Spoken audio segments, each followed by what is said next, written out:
ঢাকায় সিনেমার এক সময়ের জনপ্রিয় চিত্রনায়ক অমিত হাসান বর্তমানে যুক্তরাষ্ট্রে স্থায়ীভাবে বসবাস করছেন।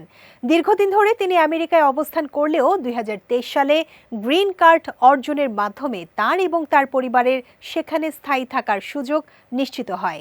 অমিত হাসান জানান, চলচ্চিত্র নায়কদের মধ্যে সর্বপ্রথম আমি এবং শাকিব খান আমেরিকায় স্থায়ীভাবে বসবাসের জন্য গ্রিন কার্ড পাই।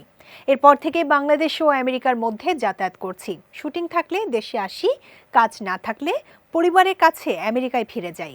সূত্রে বরাতে জানা গেছে, ২০১৪ সালে প্রথমবার স্বল্প সময়ের জন্য আমেরিকায় যাত্রা করেন অমিত হাসান। এরপর ২০১৭ সালে অবকাশ যাপনের উদ্দেশ্যে স্ত্রী ও সন্তান সহ যুক্তরাষ্ট্র যান।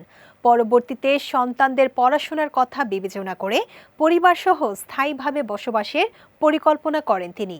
ভিসা প্রক্রিয়ার মাধ্যমে ২০২৩ সালে গ্রিন কার্ড পান তিনি, তার স্ত্রী ও কন্যা সন্তান।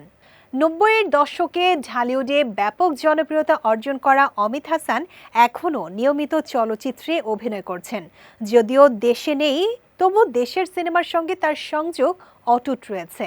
এদিকে ঢালিউডের আরেক জনপ্রিয় নায়ক শাকিব খানও ২০২২ সালে গ্রিন কার্ডের অনুমোদন পেয়েছেন। শাকিব বর্তমানে শ্রীলঙ্কায় তার নতুন ছবি প্রিন্সের শুটিং করছেন। ছবিতে তার বিপরীতে অভিনয় করছেন কলকাতার অভিনেত্রী জ্যোতির্ময়ী কুণ্ডু। এছাড়াও রয়েছেন তাসনিয়া ফারিন ও আরও কয়েকজন জনপ্রিয় অভিনেতা।